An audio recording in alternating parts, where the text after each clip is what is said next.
The Long Goodbye, Raymond Chandler. Grand classique. La première fois que j'ai vu Thierry Lennox, il était fond soul dans une Rolls-Royce Silver Wraith devant la terrasse des danseuses.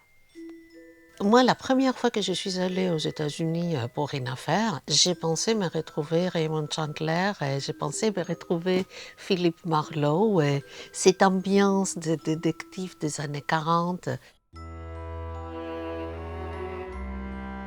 La façon d'interroger, c'est un art et on le découvre sur plusieurs polars. Comment poser la question, comment gagner la confiance ou pas, être des fois gentil, des fois méchant. La plus grande erreur que font les gens, c'est qu'ils essayent de remplir le blanc. Si tu commences à parler 10 minutes, 15 minutes, personne ne t'interrompt. Tu penses que tu as une audience, tu dévoiles la retrouve. Et ça, c'est le polar qui m'ont appris et c'est vraiment la meilleure tactique. Moi, je suis grecque. Je viens d'une ville au nord de la Grèce qui s'appelle Thessalonique. J'ai fait mes études en Grèce et en Angleterre. Et je suis chez Bouygues depuis 25 ans. C'était mon premier boulot. Nous avons une équipe qui est installée à Challenger, au siège de Bouygues Bâtiment International. Mais Bouygues Bâtiment International travaille partout. Là, on se dirige vers la direction juridique de Bouygues Bâtiment International.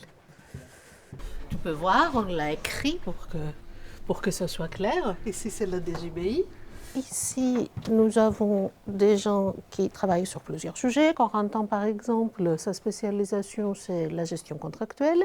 Alexien et Anaël travaillent sur l'accompagnement des équipes commerciales jusqu'à la signature. Sandra, elle est spécialiste des hôpitaux et de l'éthique conformité, entre autres. Joséphine, c'est l'assistante du service.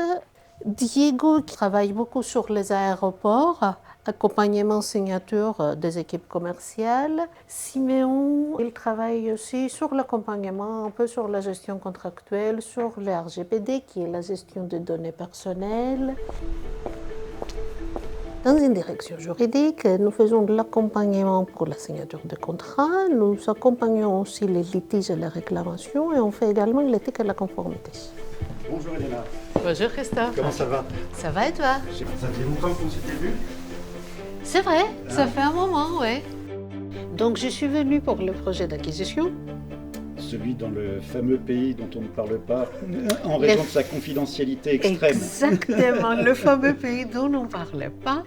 Christophe Lefort est Head d'énergie et infrastructure au cabinet Auric. Quand nous avons un contrat à négocier, lui et son équipe, ils nous conseillent pour la négociation du contrat.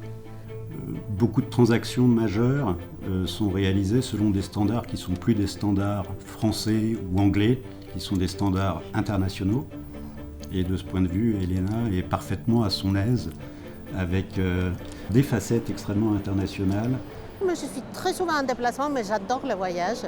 Je vais à Londres, je vais voir l'équipe de Bouygues UK. J'ai 3 amours dans la vie très différentes, Londres, Paris et Athènes. En fait, il y a une chose que je ne peux pas supporter dans la vie, c'est de me sentir m'étouffer, me sentir m'ennuyer, être sous couvercle. Et Londres, c'est un endroit où on ne peut pas s'étouffer. Je ne vois pas comment quelqu'un peut se sentir ennuyé à Londres.